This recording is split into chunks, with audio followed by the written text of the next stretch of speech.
చేస్తారు. సార్ దగ్గరికి వెళ్ళి ఇది అందరూ కంప్లైంట్ ఇచ్చి అందరూ సిగ్నేచర్స్ పెడతారు. మేమందరం వెళ్తాం కంప్లైంట్ ఇవ్వడానికి. అంటే మీరు కంప్లైంట్ ఇవ్వడానికి కూడా మాకు లోపలికి వెళ్ళినవరా?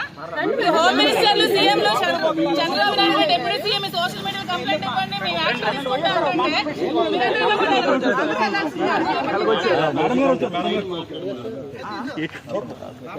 మీద అనుచిత వ్యాఖ్యలు చేసినా చాలా కఠినమైన చర్యలు తీసుకుంటామని చెప్పి వాళ్ళు చెప్పడం జరిగింది. సో అది విని మాకు నమ్మకం కుదిరి మా ఎమ్మెల్సీ దువ్వాడ శ్రీనివాస్ గారి మీద, ఇంకా నేను వైసీపీ కార్యకర్తలు నేను మాధురి అనే నా మీద చాలా అసభ్యకరంగా సోషల్ మీడియాలో పోస్టులు పెట్టారు. సో మీరు ఖచ్చితంగా వాళ్ళ మీద కూడా యాక్షన్ తీసుకోవాలని కోరుకుంటూ మేము మా ఎంపీపీలు, ఎంపీటీసీలు, ప్రెసిడెంట్లు, మండల టౌన్ ప్రెసిడెంట్లు అందరూ కలిపి మీ కంప్లైంట్ ఇవ్వడం జరిగింది. దీని మీద మీరు తప్పకుండా సివియర్ యాక్షన్ తీసుకోవాలని కోరుకుంటున్నాం. రండి అందరికీ.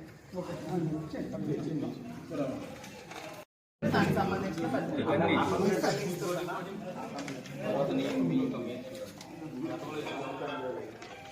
సార్ గతంలో ఇచ్చిన కంప్లైంట్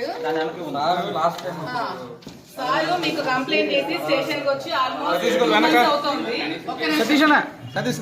మా శ్రీనివాస్ గారు ఎమ్మెల్సీ గారు జనసేన నుంచి చాలా థ్రెట్ ఉందని, చంపిస్తారని బెదిరించి చాలా కంప్లైంట్స్ పెట్టి 2 months బిఫోర్ మేము కంప్లైంట్ ఇవ్వడం జరిగింది.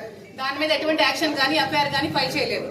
కానీ ఎప్పుడో 2 years బిఫోర్ శ్రీనివాస్ గారు ఏదో జనసేన పవన్ కళ్యాణ్ కోసం మాట్లాడారని చెప్పి దాని మీద కేసు ఫైల్ చేసిన వెంటనే ఎఫ్ఐఆర్ ఫైల్ చేయడం జరిగింది శ్రీనివాస్ గారు.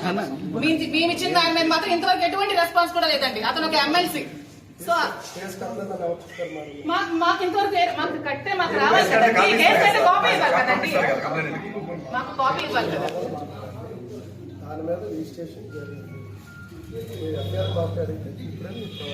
సార్ రిజిస్ట్రేషన్ జరిగితే ఎటువంటి యాక్షన్ అయినా తీసుకున్నారా?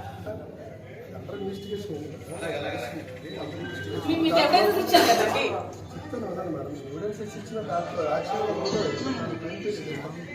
సోషల్ మీడియా కేసు అనేది మామూలు కట్టేపట్టు సరే మాకు ఎఫ్ఐఆర్